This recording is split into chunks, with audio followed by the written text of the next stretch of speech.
Listen up. You should learn to share. Is it that hard? The premise of Squid Game is nothing but a deadly rat race. It's a dog-eat-dog world, where the kind and the weak simply get swept under the rug by the ones strong and calculating enough to go through these lethal games without any inhibitions. The brutal setting of this Korean survival horror makes it difficult for us to trust anyone, or even get attached to a character, because you never know what their unforeseen fate holds. There have been many tragic moments and violent deaths in the show since season 1, and some of them were truly difficult to stomach. In this video, we'll discuss the top 10 Squid Games players who really didn't deserve their horrifying fates. So without wasting another moment, let's get right to it. Before we go into our explanation, we have a very small request. If you like our content, please support us by subscribing to our channel. This is a small click for you, but for us it means a lot. Thank you. Let's begin.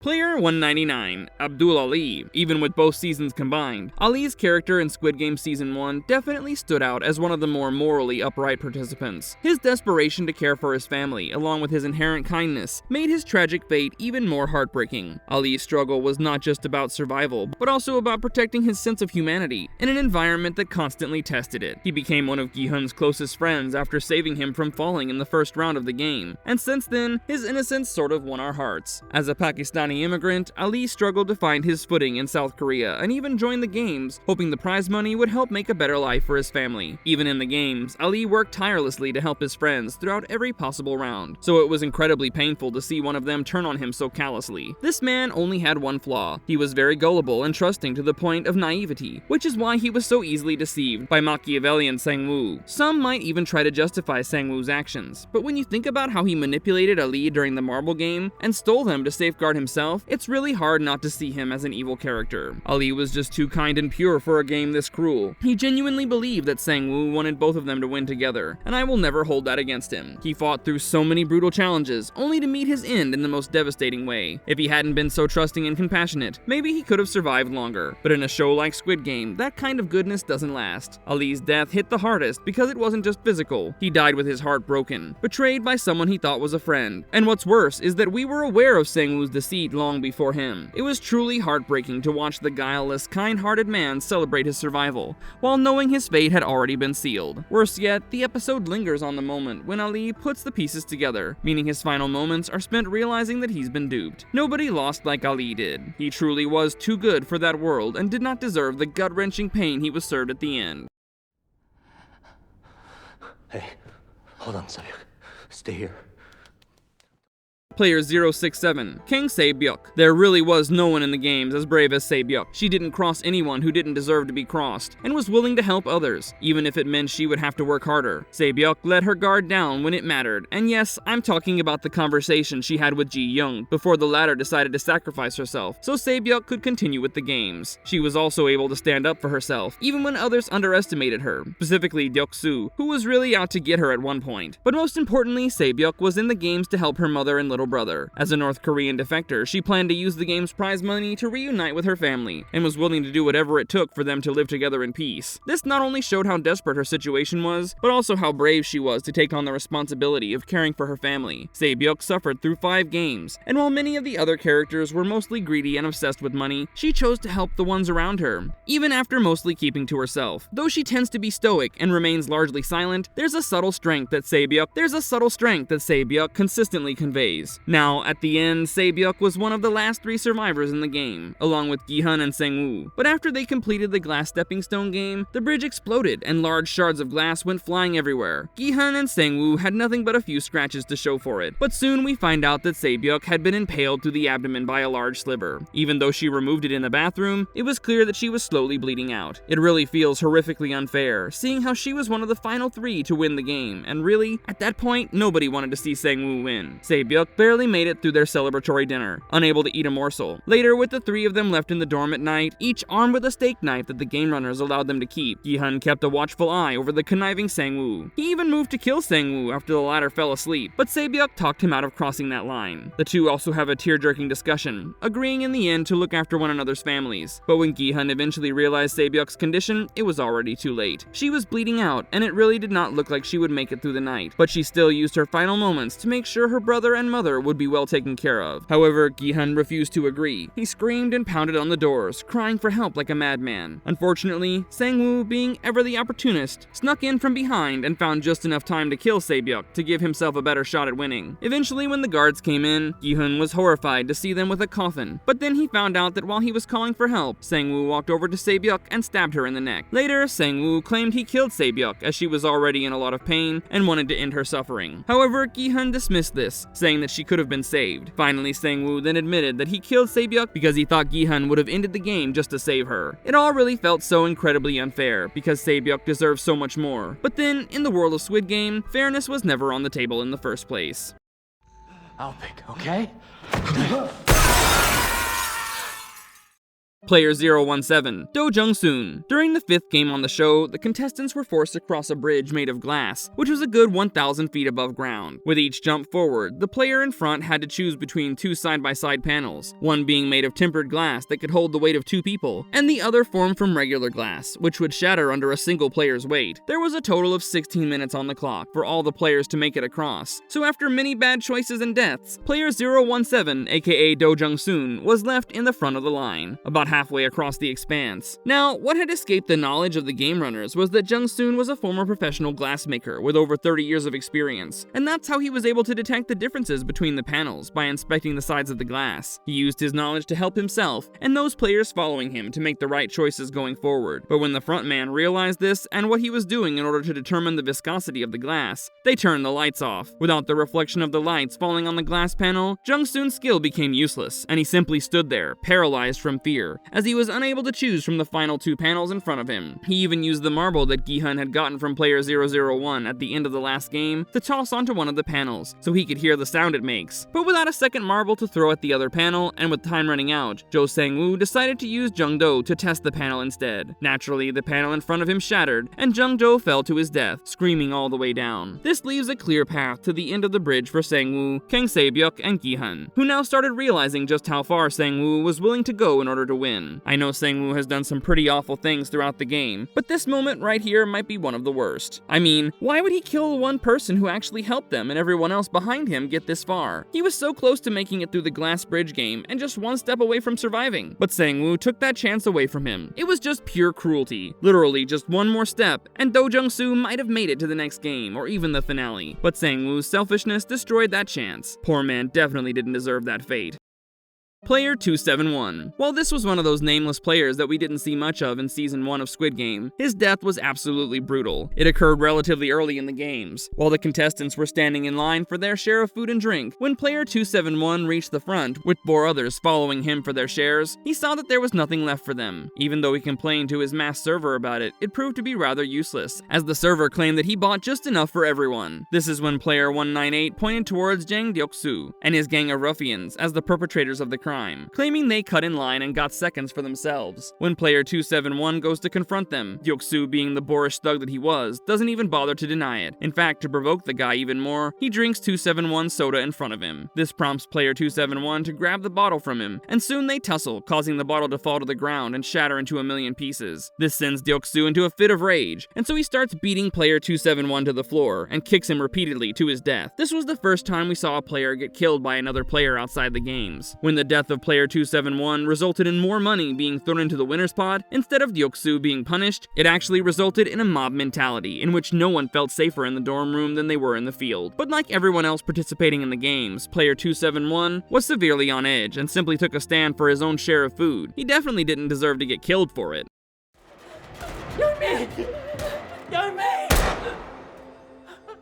Player 095, Kim Young-mi. Even though we all know how brutal Squid Game is, we can't help but get attached to certain characters, especially ones like Young-mi. Kim Young-mi was a soft-spoken woman who was overwhelmed by the game's depravity and wanted to leave since the very first round. She was honestly the sweetest player in Season 2, and her friendship with Hyunju made her a part of the show's most endearing team. But then, during the Mingle Challenge, tragedy struck in the most unexpected way, as the contestants were forced to divide into numbered groups and race into marked rooms. Even though Young-mi and Hyunju stick together for several rounds, ultimately Youngmi gets lost in the scramble during the final round. Unfortunately, it was too late to save Youngmi by the time Hyunju discovered that she had been abandoned. Moreover, player 333, Lee Myung-gi, entered the room and closed the door before Hyunju could even respond. As a result, Youngmi was shut out, and while Hyunju screams to be let out, the guards shoot her in the head, leading to her death. She was really one of those players who didn't deserve to die. Plus, Youngmi's death had a profound impact on Hyunju, who even held Myung-gi accountable for her death. However, other players argued that whatever Myung-gi did was justified because they didn't have enough room to save Youngmi, and even if they did, it was a risk nobody was willing to take. Youngmi's death is the first major heartbreak in Season 2, and OX is one of the season's best episodes, largely because of its ability to build suspense. Her death was so unpredictable. One minute Youngmi was racing to get to a secured room,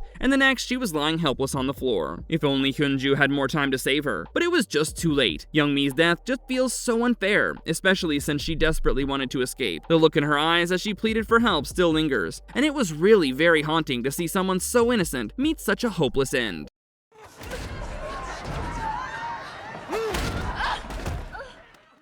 Player 380, Semi. Like most players in the game, Semi also entered this lethal warfare in order to pay off her debt. After winning the first round of the game, she reluctantly teamed up with the sociopathic rapper Thanos, Namgyu, and Minsu in the next few games, believing that joining the less intelligent players would allow her to manipulate them and have an edge. However, she drifted away from the group when they left her behind during a round of the Mingle game. Most importantly, she was Minsu's shield, always voicing her concern for him and protecting him whenever Namgyu bullied him. She was a strong-willed woman, but eventually, in Squid Game Season 2, Episode 6, Semi also decides to call it quits by voting in favor of stopping the games. Unfortunately, this puts her in Namgyu's crosshairs, who sets out to kill her after the lights go out in Episode 6. Even though Minsu attempts to save Semi by throwing a glass bottle towards Namgyu's head, the bottle misses, and a meek Minsu refuses to step down, to directly confront Namgyu to save Semi. As a result, even though Semi attempts to attack Namgyu with a broken glass bottle, she eventually gets overpowered and killed. Semi's death proves why Squid Game's special game round is one of its most sinister challenges. The game masters simply allow the contestants to viciously attack one another at night, and the violence is just so chaotic and random. During her time in the game, Semi makes a point never to lose herself. She's tough, but never cruel, instead encouraging Minsu to believe in himself. But was it really necessary to give her such an unfulfilling end? Given how Semi's character was set up, we thought she had so much more to offer. And let's just say, Minsu was not the one traumatized by her undeserved death.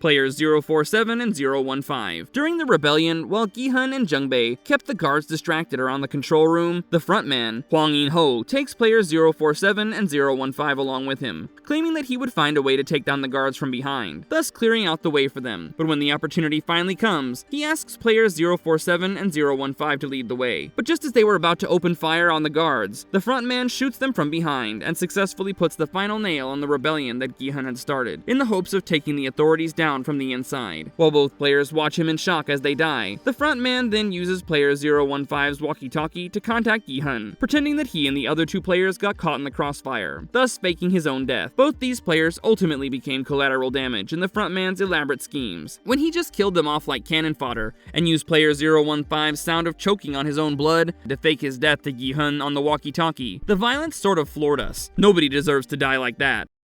Players 324 and 145. So when Daeho and Hyunju fail to return with ammunition, Kyung-seok, players 324 and 145, realize that they're fighting a losing battle. They soon start to run out of bullets while the guards close in on them, and out of fear, player 324 decides to take his fate into his own hands, and uses his last bullet to shoot himself. When player 145 tries to surrender and stands before the guards with his hands raised, they don't think twice before killing him on the spot. Again, they too were collateral damage in the rebellion, and definitely deserve more for being brave enough to at least take a stand. Wait, please don't shoot. I have a sick daughter at home. Player 246, Kyung-seok. Unlike most of the players who came to the games drowning in debt, Kyung-seok, a street artist, entered the competition to win enough money for his daughter's blood cancer treatment. His intentions are pure, and because of that, he remains one of the most morally upright characters throughout the series. He even helps the other players survive the Mingle game, and by the end of Squid Game Season 2, Kyung-seok also shows his brave side by joining Gi-hun and the team in the rebellion to fight back against the guards, and those running the games. For a while, things seemed to be going well as they managed to kill several guards and get their hands on guns and ammo, but things start falling apart when Daeho and Hyunju go off to get more ammo and never return. Eventually, when Kyung-suk and his team run out of ammo, it leaves them defenseless against the guards. After he was surrounded and outgunned, Kyung-suk begs for mercy, pleading about his sick daughter. But despite his desperation, we see the guards shoot him down without a second thought. While the creators clearly want us to think Kyung-suk is dead, I'm not so sure. The way his death is portrayed seemed a bit open-ended, and I have a feeling he might have been saved by one of the guards. If you remember, Guard 011, No-ul, knew about his daughter's condition and seemed to really sympathize with him. Plus, the soldier who shot him was a triangle-masked guard, not a square-masked one. So it's possible she shot him with a dummy round to make sure he survived. Maybe in Squid Game Season 3, we'll see No-ul try to help him escape. I'm really holding on to this theory because Kyung-suk's death is one of those that's hard to accept, and the man definitely doesn't deserve to die just because he wanted to save his little girl. Kyun? Player 390, Park Jung-bae. So our main lead's BFF, Jung-bae, had gone into significant financial debt after borrowing money from creditors that he was unable to pay back. His wife had also divorced him and gained full custody of his daughter, plus they were being harassed by Jung-bae's creditors. Without being able to find any other option, he decided to enter the Squid Games. When he was in line for a red light, green light, he noticed his friend Gi-hun and started catching up with him. Both of them stayed together since the very first game, and even led the rebellion together, which is why his death really hurt everyone. After pretending to be a player in the games throughout the season, the frontman, Hwang In-ho, finally reveals his true colors in the finale. So even though the rebellion starts out strong, it eventually gets squashed. When Gi-hun and Jung-bae also run out of bullets, it forces them to surrender. The frontman then puts on his mask and approaches them to deliver one final blow and to make Gi-hun understand the consequences of his actions. The frontman kills Jung-bae right in front of his eyes before chastising him for playing hero. With this, Gi-hun was left completely devastated in Squid Game Season 2's final moments, as the game seemingly snagged his last bits of humanity. Jung-bae's death hurts because he was an incredible force of positivity in the grim setting. He and Gi-hun reminisce about old times, and he does his best to regularly cheer up all of their allies. Given his kindness and the show's track record for tragedy, we could see that he was marked for death from the moment he was introduced. Yet in the midst of Gi-hun's rebellion, we seize the glimmer of hope. Jung-bae's death not only ends his story, but crushes the hope that someday the players would be able to successfully stand up against their tormentors. He believed in Gi-hun from the very beginning, and always stood by him. Ultimately, that's what got him killed in the end. Nobody deserves to die for being a good friend. So that was our top 10 picks for Squid Game players with the most undeservingly horrifying fates. What do you guys think about this video? And whose demise in the show affected you the most? Let us know in the comment box below. And if you liked our content, don't forget to leave a like and subscribe to us if you haven't already. Have a good one and be safe. Thanks everyone.